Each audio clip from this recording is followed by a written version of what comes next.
Okay, we're joined live this hour by Gloria Alaniz. She's a revolutionary socialist feminist and author as well. Very, very Yolanda. excited to Did you say Yolanda, Matt? Sorry. I did said Yolanda. Yeah. Yolanda Alaniz. We're very, very excited to have you this hour. This is a really, great honor. She's again a revolutionary socialist feminist. She's also an author of which we're going to get into later. But before we get into the book and into some of the organizing and into the politics, can you tell us how you got started? How did you get involved in the movement? I was part of the Chicano movement at the University of Washington in the late 60s, early 70s, and became part of Mecha and Brown Berets. Las Chicanas organized a community organization called Las Mujeres. From there, I was working at the University of Washington when I met Radical Women, a socialist feminist organization, and they were standing up for the people of color workers who were being demoted, and got involved with their struggle, which was my struggle because I was working and a student. And from there, I learned and taught myself about socialist feminism and became part of the Freedom Socialist Party after organizing with the Chicanos, organizing a strike at the University of Washington, organizing a walkout of all the students and staff and faculty at the University of Washington during those times because of the discrimination we were facing and lack of job mobility and affirmative action. And yeah, so that was, like I always said, I learned more from being out in the streets than I did in the classroom. But that was a time when all the Chicanos were out in force. There was the left, a lot of left parties were going on, a lot of revolutionaries, organizations were going on campus, and I was part of that. So, can you tell us about a little earlier history, though? I mean, you said in the previous conversations we talked about your family. Oh yeah, my mother was a farm worker organizer. We worked with Washington State farm workers in the early days, and her, my brother, and me, and we organized somewhat with the United Farm Workers of California when they were in Washington State in the Yakima Valley. We organized with them, but they got pulled out when there was a proposition in California, so they kind of dumped us, and we've kind of already have had hard feelings ever since because they left during a really critical time. And even the organizers didn't want to leave us, but that was Cesar Chavez. He kind of, top-down leadership, you got to come to California. So we're in the middle of organizing and strikes and all kinds of things. And unfortunately they left, but we started the Washington State Farm Workers, which my mother was really active with. And then I was, of course, have gone to college by then, but I still keep tabs on what's going on in the Yakima Valley, like what the strikes are going on with the farm workers now. What were the conditions like at that time where the farm workers? Oh my God, they were really bad. We lived in camps, sometimes in shacks, dirt floors, stoves that you put wood in. Sometimes we would travel, we came from Texas, so a lot of families that landed in Washington State came from Texas. So we traveled from Texas to California, Oregon, and Washington to work the fields. And so we ended up staying in Washington State because my father got a job there on a permanent basis. So we didn't have to travel anymore. And conditions are pretty bad, poverty-like, unsanitary conditions, no kind of workers' protections whatsoever. You got a lot of times farm work is by piece rate instead of hourly. So you have to work as fast as you can, as long as you can to make a living. And it was really hard. It was really hard life. I would not recommend it for anyone. That's why I left and went to college, as my mother wanted me to get an education, so I did. So you go to the University of Washington, and almost immediately you get involved with some of the student groups there. Can you speak to that a little bit? Yes, Mecha was involved with a lot of struggles on campus. At that time we could interview the professors that were being hired. We would meet with deans, the head of the university, the president, with our demands. we were quite influential, but that sexism kind of overtook the organization. So I started drawing back more because even though I hadn't claimed I was a feminist maybe, but I knew unconsciously I was, because I wasn't taking shit from the guys and didn't want to. And that's, I guess I was destined to meet radical women and become a leader in the organization and become a socialist feminist, because I've always thought that you can't have a socialist revolution, you can't have any kind of change without women in the leadership. Women must be in the leadership. And of course, women of color are the most militant because they suffered the most under this society, along with gays and lesbians, transgender people. So Metro was very new in those days. So this was the formation of the organization. I mean, this is like so you enter into UW in 1970 or 1969. Yeah, it was pretty new, and you know, I can't just blame it on the men. Society makes sure that men are as sexist as possible, right? They have a role to fulfill. They have to be the machos. They have to protect the women. And the women wanted our independence. We didn't want to be protected. We wanted to date who we wanted to date. We wanted to take the classes we wanted to take. We wanted to be involved politically. And the men had trouble with that. A lot of the men did, the young men. I think that's, of course, changed a lot now. But it was during that time that women had to really push to be heard. And I think that's why I sort of left Mecha behind and became involved with socialist politics, because I wanted something more than what Mecha could offer us. And I think a lot of women felt that way. You were also involved with the Brown Berets. What was that experience like? Yeah, it was for a short time. I don't remember a whole lot about that. It just that we were more of the guards for the different rallies and protests and organizations, and wore the uniform. I got more involved with actually workers' struggles through the University of Washington because I worked there. So I helped form the first union that was independent, United Workers Union Independent. I became its second president. We led the first strike ever at the University of Washington against the discrimination procedures at the UW. We were the first ones to research and come out with a comparable worth study, which says, you know, if a truck driver, you know, uses this much brain power and this much physical ability, well, women as a secretary are comparable to that because of what they have to use and learn, and also the intelligence that it takes. So we were the first ones to come out with why women and people of color had to be comparable to some other positions and be paid in recognition of that. Yeah. And what organization was that with where you came with that? Was with United Workers Union Independent. The archives are at the University of Washington. But yeah, we organized the first strike. We had the first meeting with the Higher Educational Personnel Board of about 30,000 people, workers that came to that. And then we went on strike. We also took up the Rosa Morales case, which was a Chicana who was fired from the Chicano director of Chicano Studies for her involvement with Mecha, and because she took a position against what he was doing, and took her case to court. We didn't go all the way to the Supreme Court, but we made a landmark, case for discrimination on the basis of political ideology and as a Chicana, and we had a lot of support from the community. It actually divided on gender lines a lot of the times. The women supported her, but not the militant men's. Not always, but a lot of it ended up that way.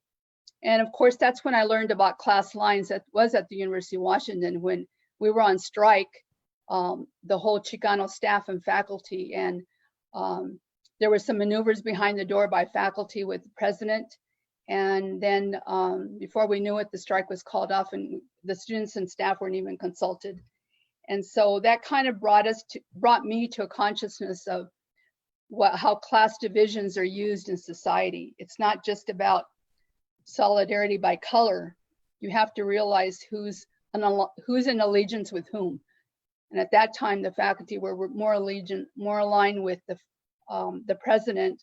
We used to call him Hogness. His name is Hogness. We called him Hog, the Hog. And yeah, they supported him and kind of left us adrift.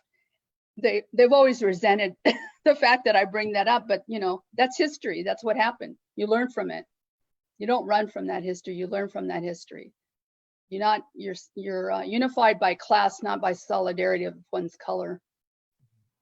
So that year, that same year, you joined up with, or around that time, anyways, you joined Radical Women. Yes. Tell us a little about how you got into that organization and a little bit about what that organization is. Okay. Radical Women was the first white group I've ever worked in my whole life, and I don't think they had many women of color. I might have been the first Chicana that joined, maybe the second one. And they were fighting for childcare because part of affirmative action for us who were going there, you know, we were the second wave of Chicanos going to University of Washington. The first wave maybe had 40, the second of us had about another 40. So we were maybe about 80 or a little less than 100 on campus at that time. And when most of us came from the Yakima Valley, from the farm worker community.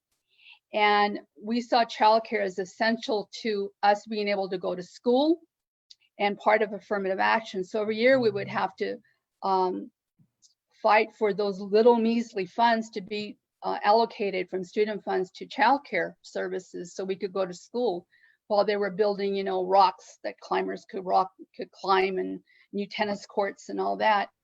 And, you know, treated us like, you know, for shit.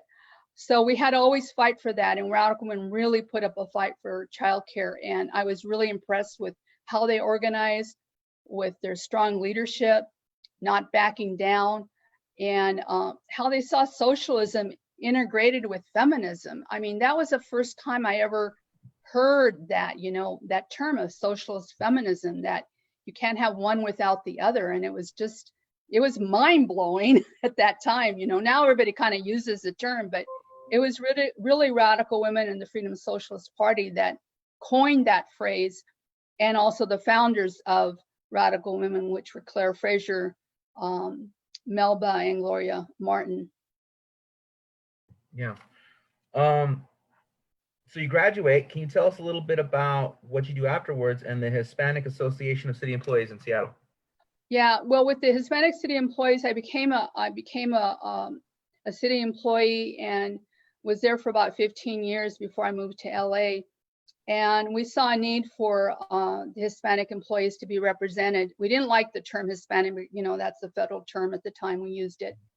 And so we, you know, organized and set up bylaws and a structure. And I was its first president, and then somebody else took over after I left. But we started it so we could put pressure on the city of Seattle to meet the demands of us as Latinos in terms of job mobility, affirmative action, any kind of grievances we had. Of course, we also were very active in our union. I was part of the Federation of Technical Professional, how does it go? Federation of Technical Professional Engineers, Local 17, for many, many years, and was a leader in that union.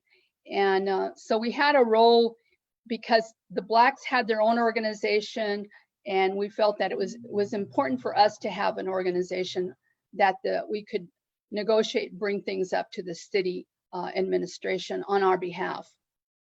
What was the Latino organization like in the city of Seattle? I mean, was it a lot of people? What I mean, what do you mean in what terms? Well, just in terms of like, what I mean, the demographics of Seattle. Like, I mean, is it? Oh, yeah, primarily the demographics at that time, we weren't a majority at that time. We were very small. Blacks and Asians were the largest groups in Seattle. I think that has changed a lot now. I think a lot of Latinos have established the city of Seattle as their home.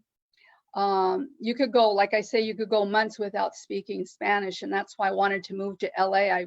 I jumped at the chance when they asked if I wanted to come and be part of the Freedom Socialist Party branch in LA, because I wanted to be around Latinos. I wanted to have the flavor, the organizing, the political heat that's here in LA.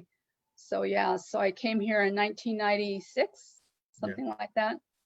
So I want to talk about your work in LA, but before we do that, I want to ask a little bit more about. I'm really interested in this kind of time period. So in the city of Seattle, so you know, were most of the Latinos that lived in Seattle, were they mostly coming from Yakima? Was that kind of Yes, a lot of them were, and a lot of them were coming as migrants, from other states, from usually the Southwest to work in in Seattle. But a lot of us did come to the University of Washington from the Yakima Valley. We were recruited through the Equal Opportunity Program that was in place at the time, so we could get an education, and it allowed us to take the first Chicano studies classes where we could make up our math or any language deficiency we had.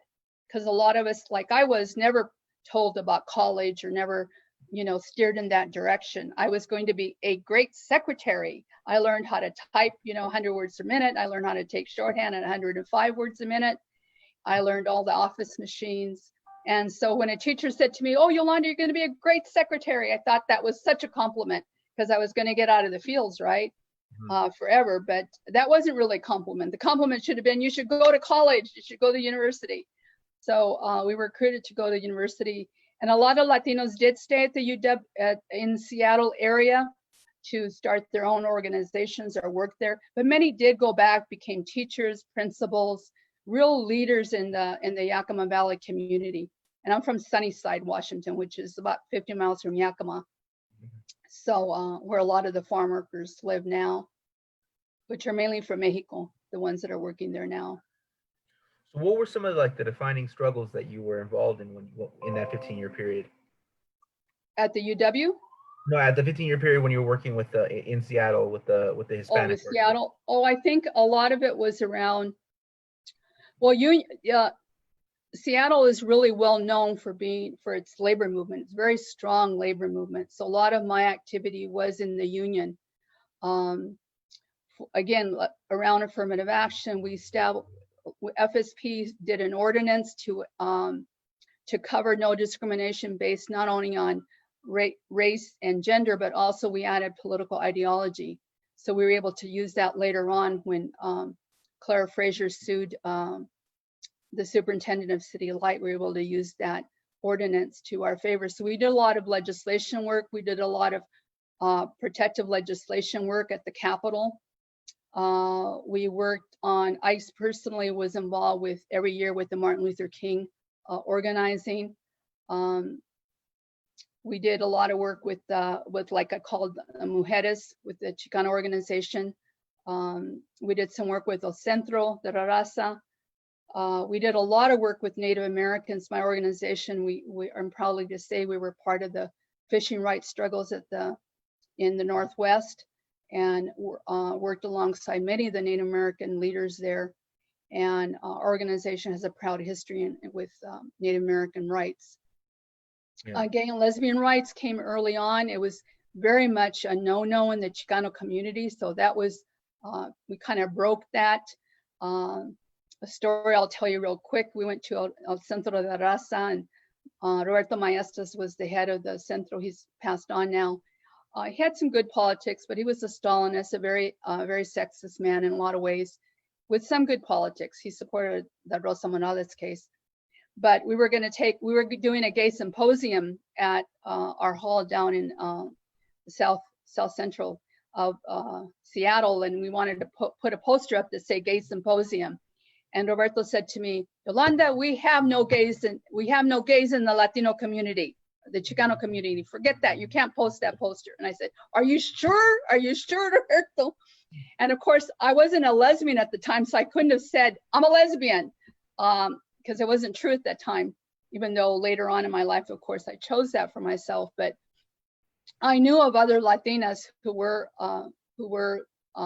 lesbians, and I brought them to MUJER because we're fighting against a discrimination Proposition 13, which didn't allow gays and lesbians to have housing or employment. It would discriminate against them if they came out.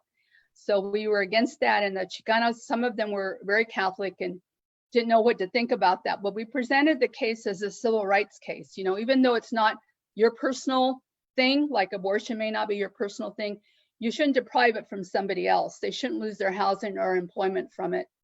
And I brought up the first Latina that I knew of who was a lesbian, and she came and taught to the group, and we won everybody over. And they supported the fight against Proposition 13, which was a discrimination case, a discrimination ordinance against gays and lesbians. So for purpose of clarity, Proposition 13 was would allow employers to terminate people on the basis of. Yes, they could discriminate against them in employment and housing. Yes. Wow. You know, this was early on. They could get away with a lot of this shit. So our organization organized with many people in the community against it. Just to be clear, what year was Prop 13? Oh God, I'd have to look it up. Maybe one of my comrades can type that in the chat for me if they're listening. I want to say the 70s or 80s. You know, when you get to be my age, everything kind of comes together. Yeah. Okay. So great. Let's get to your book. So you put together a book, Viva la Raza, right? And tell us about how that came together. Yeah, it's called Viva la Raza: History of Chicano Identity and Resistance. It was it took 10 years to do. I co-authored it with Megan Cornish, who was at that time was involved with the Black unions in Seattle, was out there with them in a lot of the protests, and she was also an anti-war protester. She worked with a lot of the vets in coffee houses during that time against the Vietnam War. So she had a lot of experience. She's also a very good friend of mine. So we worked on this book for about 10 years. It was first serialized in the Freedom Socialist newspaper, which people can find going to socialism.com.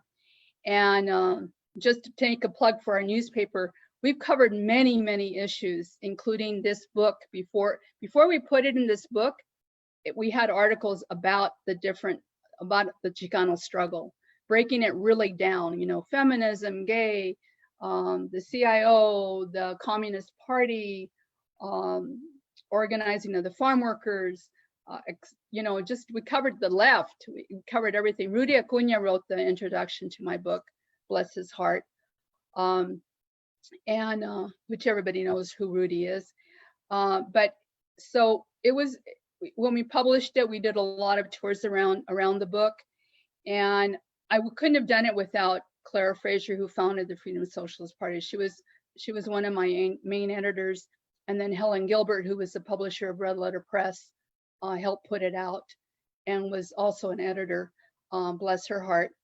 So I had a lot of comrades helping me. I had comrades taking my daughter for childcare so I could work on weekends and holidays. They would take care of her so I could do this work.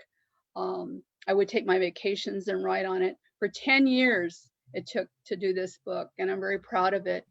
I'm proud of a lot of our publications in Red Letter Press, but this one, of course, is dear to my heart because it's co-authored by me.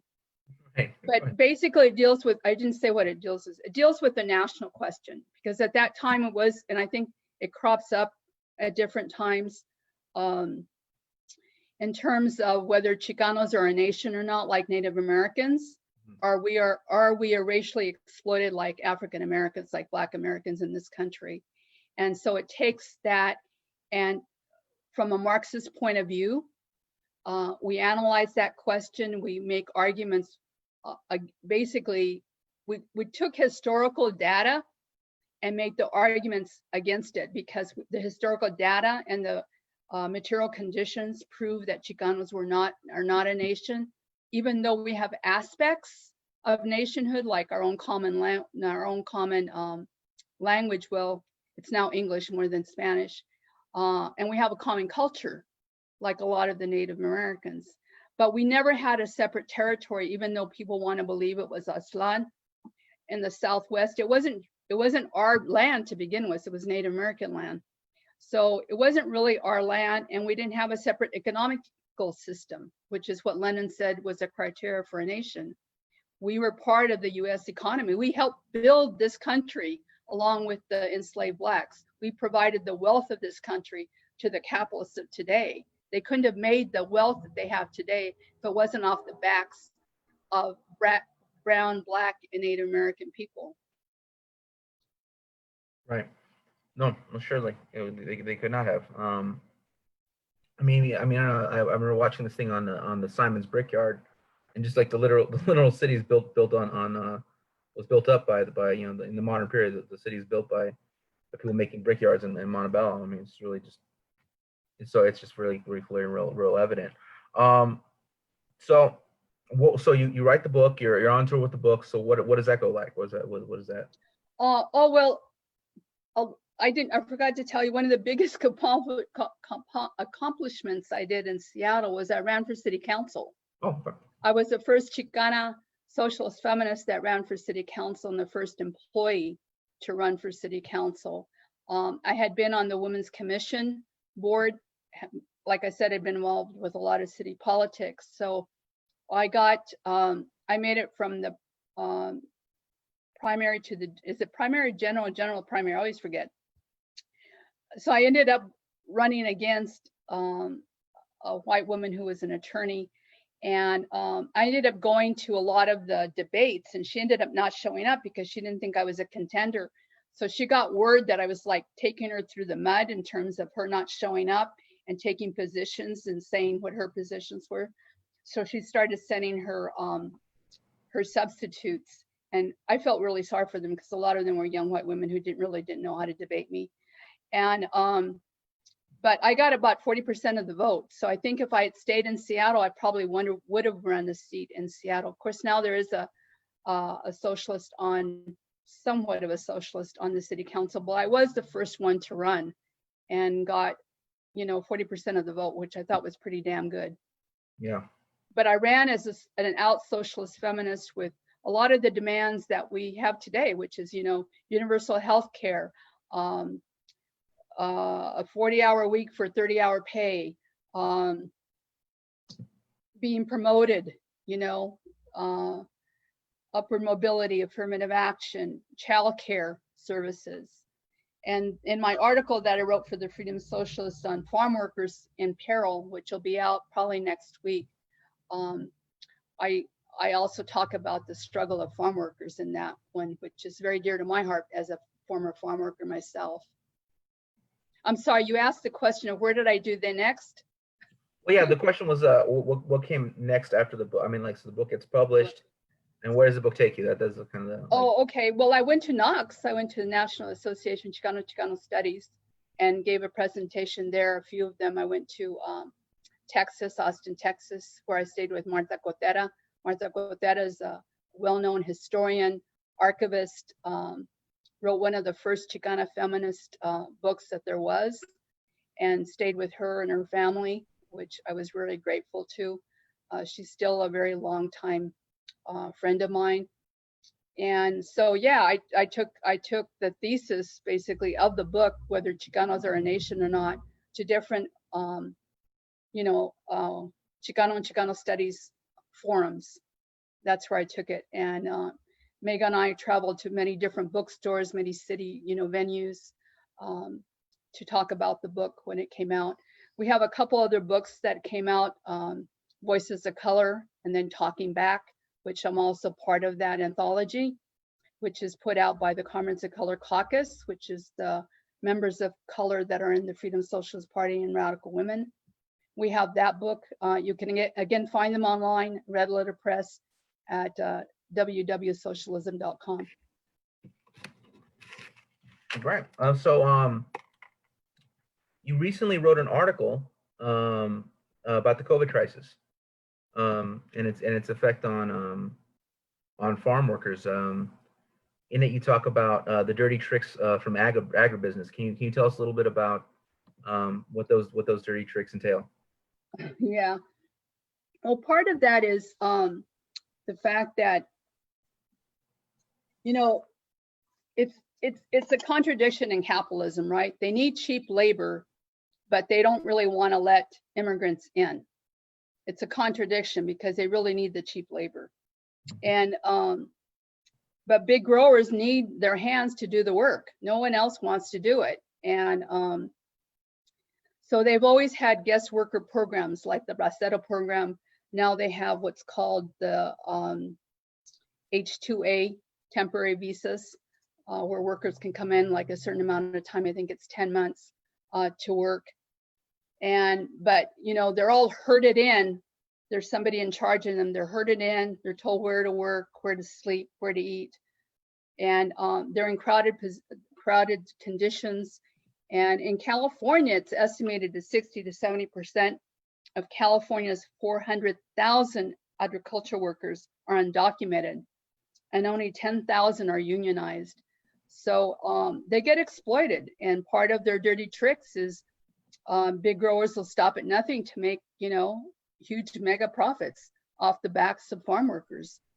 And they get away with a lot of, I would say, a lot of anti-worker. They just treat them really badly because they can, because there's no legislation protection for farm workers. That was part of, Jerry Brown and the farmers making that deal way back when, that those protections would not protect the farm workers. And that's why they find themselves in the position they're in today.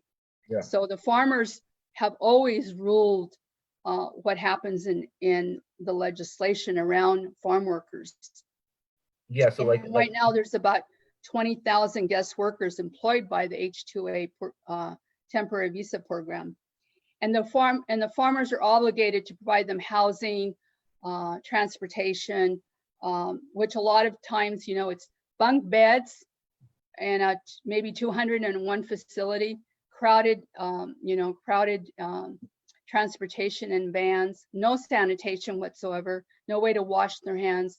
And farm work is like, meat packing workers, laborers. You're side by side. Your field is side by side. Your work is up and down, carry this, carry that. You're always in the midst of other workers. So in order to stop the pandemic that's going on, coronavirus 19, they're going to have to provide some protection for these workers, or they're going to, once the virus starts and has started, it's going to go like a California wildfire. It's just, they're going to die, and the farmers aren't going to care, and neither is this administration. Like what's happening with the kids in detention centers, once they get the virus, it's going to go like crazy, and they have gotten it. And it's, we'll find out years later how many died, because they're not going to tell us the truth right now. Yeah. Wow. And that's happening. There is hope, though. There is hope, because there is a lot of low-paid workers that are organizing, going on strike. In Washington right now, there's a strike going on. I found this article that my comrade sent me from Seattle. It's called Solidarity and Contagious Right Now in Yakima Valley. And there's a strike going on against the Allen Brothers fruit plant. And many of them have gone on strike, and they're demanding hazardous pay, sick leave, protective, personal protective equipment. And the strike is happening against Allen Brothers. That's the company they're striking against. And now warehouse workers are coming out on strike, and all this is happening early May, mid-May, and that's happening in the Yakima Valley. Mm-hmm. And so this is really hopeful. The fact that what we need in this country is for workers to be united internationally and nationally right now, because the pandemic, that's the one thing, if you look for the silver lining, what we're facing right now is that it's affecting everybody, every worker, everybody, and any kind of work that they're being done. And we really need to have an international movement of workers against the profit system of capitalism. Yeah. And once we can recognize that and then look towards a new future, we don't want normal again. We don't want to go back to normal. Normal didn't give us shit. It just discriminated against. It didn't give us health care, didn't give us housing. It gave us, ICE. It's given us police brutality. It's given us gentrification, homophobia, xenophobia. We don't want to go back to normal. That's not the life we want. We want better than that. We deserve better than that. Yes, farm workers are essential workers, so they have a right to have their lives taken into account. Right. They're essentially human beings and should not be treated any less than that. Yeah. And we have to be aware, very aware right now where we're at. We're up against the right-wing forces right now that are being funded by, all these big funding, the Koch brothers and everybody else that are funding these right-wing protests under the guise that they want to open the state up, right? But that's not really the case. The case is they want to make sure they're like the troopers. They are the organized troopers that can be for the fascist movement. That's what we have to recognize, who they really are. They're not about opening the state. That isn't to say some workers out there aren't saying the truth. I need to work because I need to support my family. That's not who I'm talking about. I'm talking about the organized right wing being funded by the Trump supporters, the people who support Trump and his administration. Yeah. And we have to we have to, as socialists and as part of the progressive movement in this country and everywhere, we've got to take a stand against these fascist, neo-Nazis.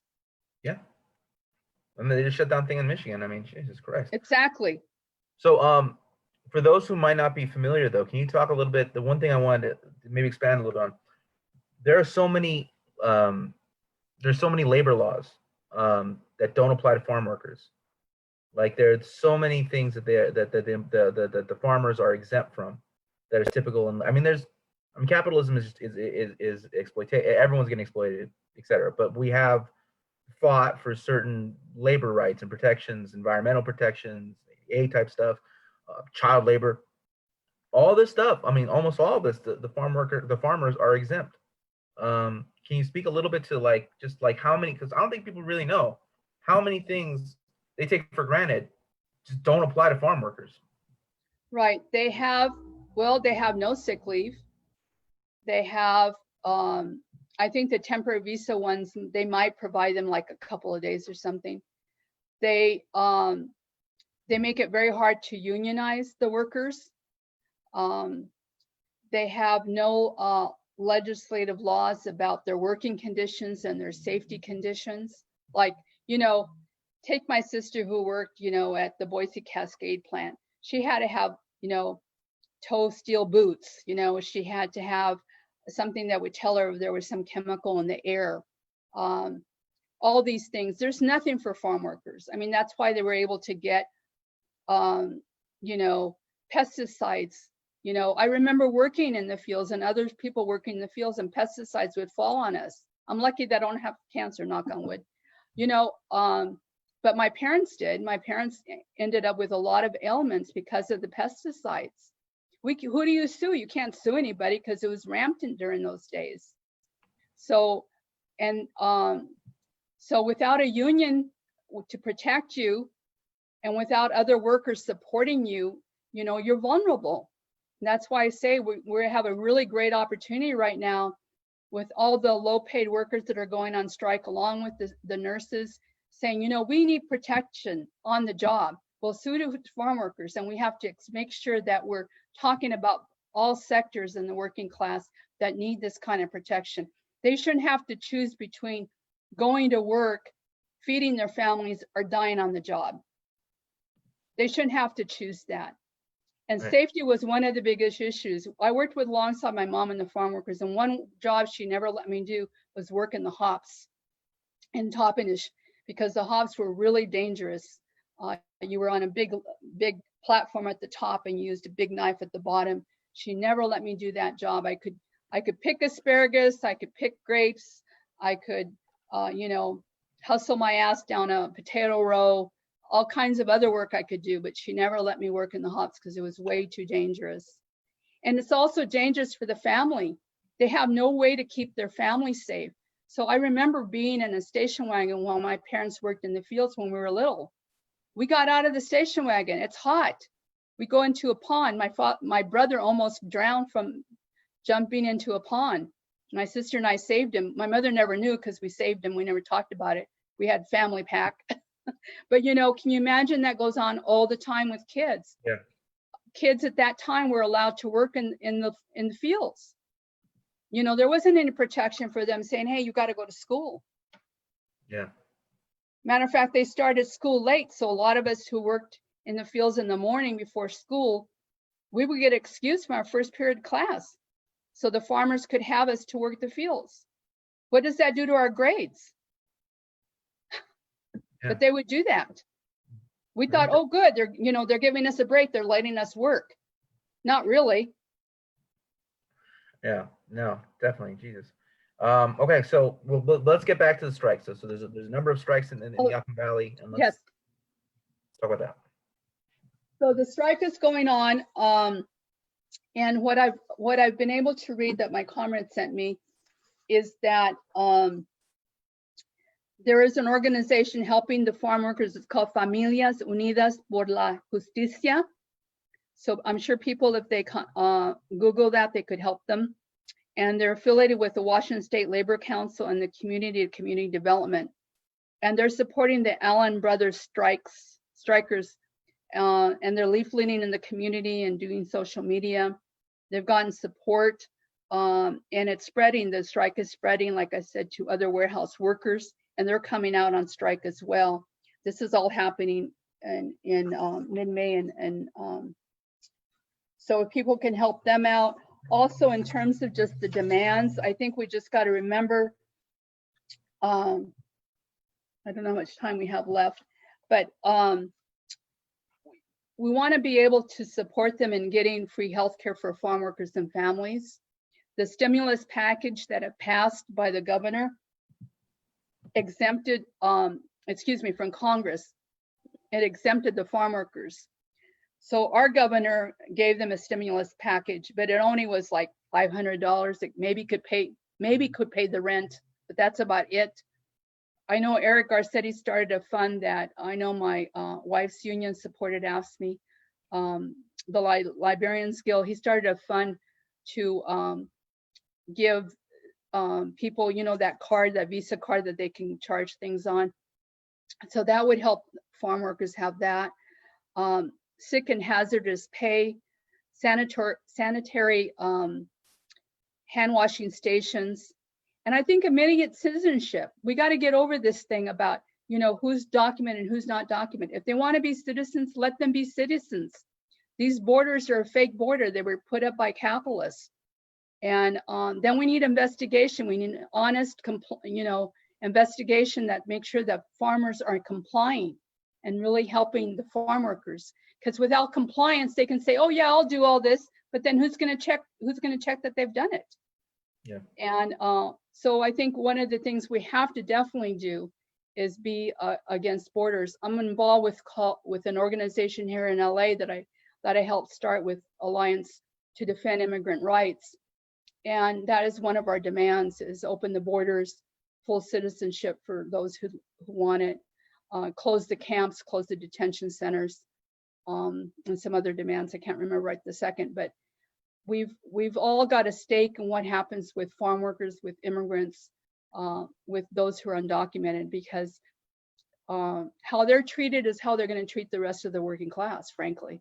If they can fire them, which Trump wants to do on a notice like that, if they don't want to go back to work because of the health hazards, or what he said, he wanted to maybe cut the wages of farm workers. Or already they're getting, they're the poorest of the poor. If he gets away with that shit, it hurts all workers, because that means any employer can say, well, because of the coronavirus, I have to cut your pay. Yeah. No, yeah, absolutely.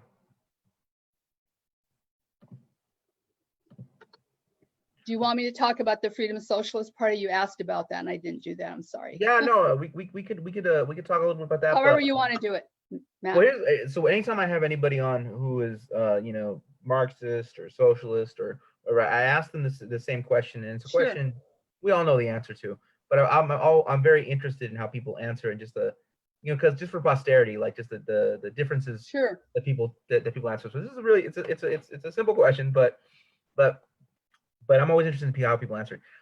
Why is it, or why is it that a market system will always fail to address the material needs of a health pandemic? Of the health pandemic? Of any health pandemic. Well, why is it that a market system fail us in a health crisis? For instance, right now they don't have a cure, right? They don't have any way to protect us from the virus.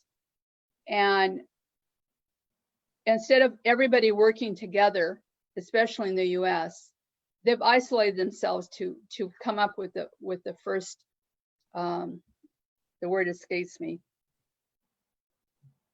a cure to the pandemic. Not a cure, but a vaccination. Yeah.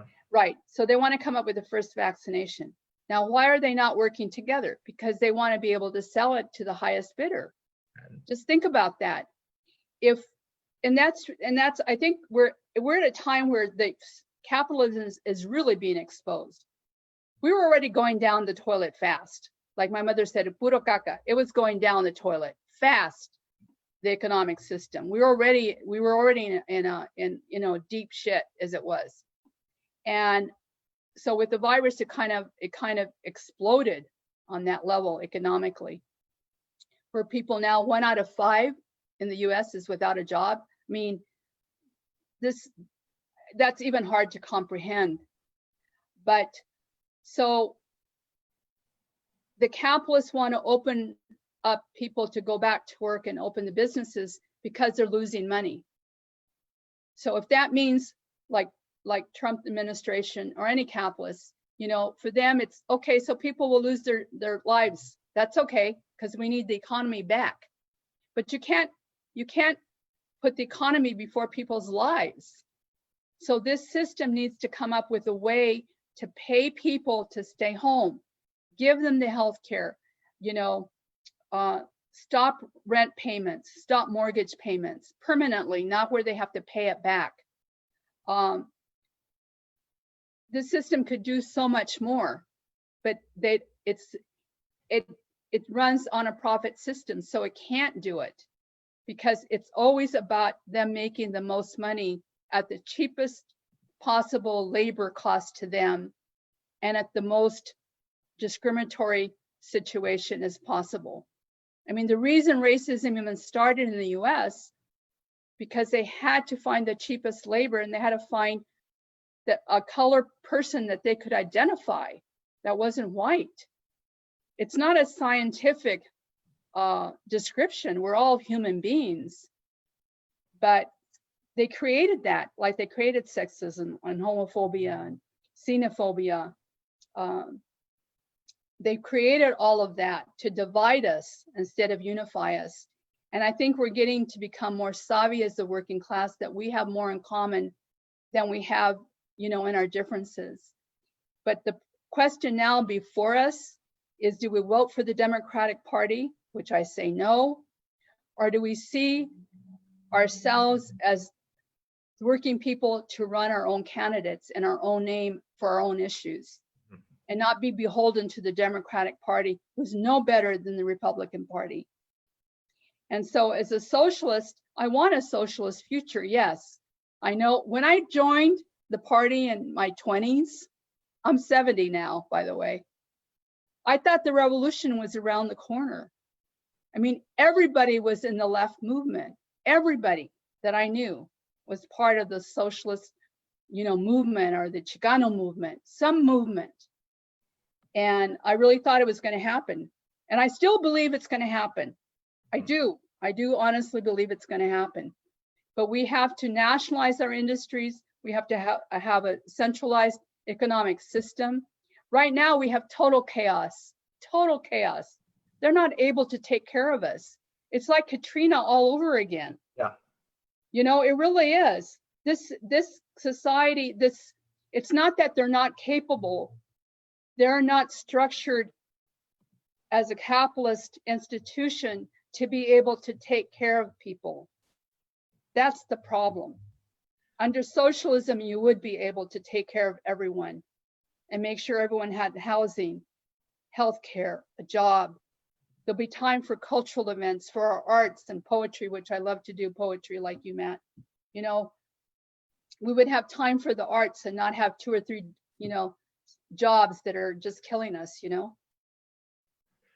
what I want to ask you this, because you mentioned the Democratic Party, and I know that a lot of people have been very galvanized by the last two runs of Bernie Sanders, but in many ways he's kind of introduced and kind of distorted the meaning of 2 words that are now in popular kind of that now become more popular, which is socialism revolution, right? So I mean, on the one hand, it's good that these words are becoming a conversation starter, right?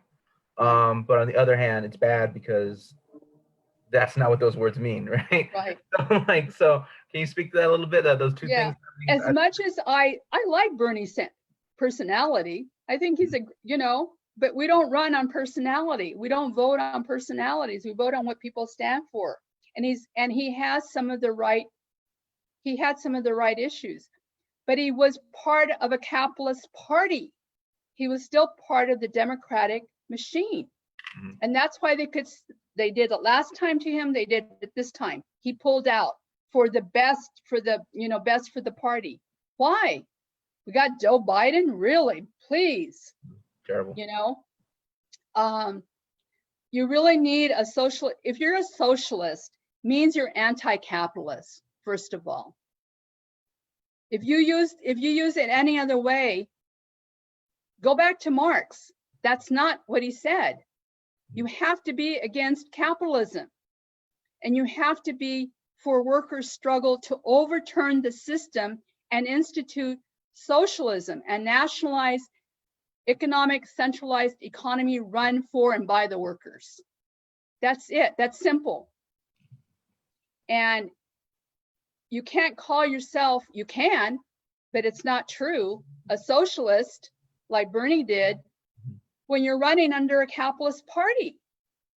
And those people who believe, oh, but it's, a gentler, kinder, candidate.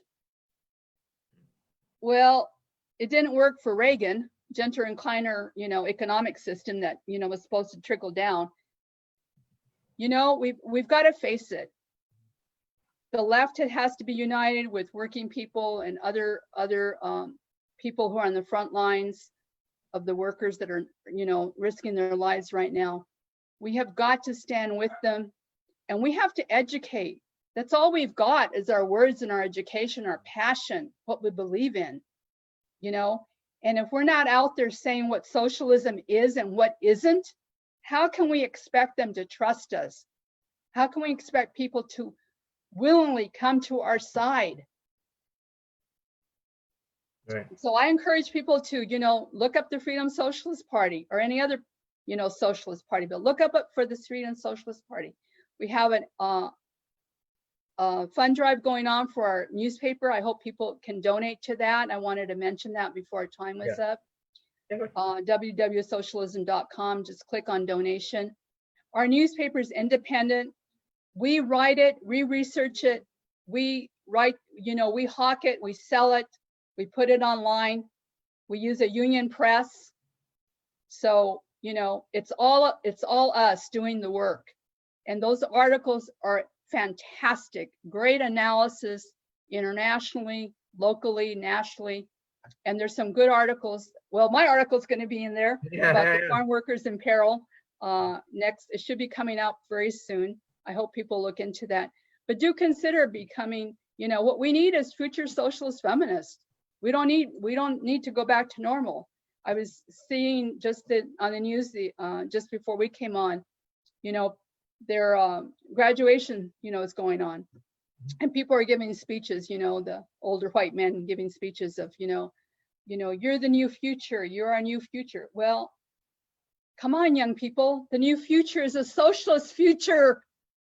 That's what we need. We don't want normal.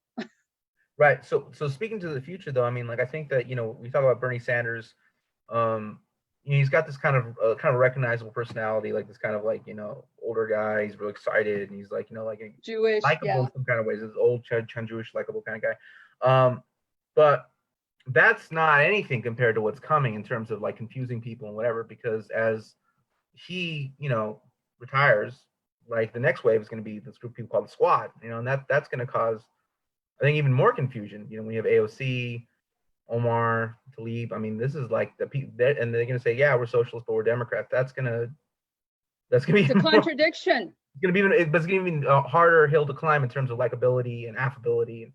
Yeah, people really see them and they identify with them because I don't think I'm editorializing at this point, but What Yeah. people don't understand is when they see someone like AOC, they see someone who is facing racism in the workplace, is facing sexism in the workplace, and they think that's just like them.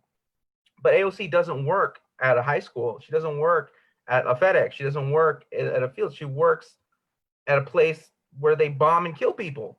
You know, like that's what the Congress does. So people need to really understand that, like that these people, even though they may have within their realm and workforce, they may face things that you also experience. That's not what they do for a living. I mean, they're involved in some really terrible things the U.S. government does. Exactly. Yeah, there's discrimination all kinds of level. Mhm. If you're a woman and you could be Hillary Clinton and look at what happened to her as a woman. She was discriminated on the basis of a woman. Is she going to lead the revolution? Of course not. But was she discriminated against? Of course she was. She suffers sexism. You can't take away that from those people. The women of color in Congress, of course they're going to face discrimination. You can't take that away from them. But are they the future revolutionary leaders? No, they're not. Because if you were, you would be saying capitalism is not the answer. It's corrupt. It's a disease. It's worse than cancer. Yeah. And if we're ever going to get to a socialist future, people need to say, this is what socialism is. And this is what we have to be united for, all internationally. Absolutely, absolutely. Well, Yolanda, I really, really appreciate the spending time with us. We're gonna drop the links below to upcoming articles. Thank you so much for your time, and Thank you. Thank you very much, Matt. all right, talk to you soon. Good night. All right.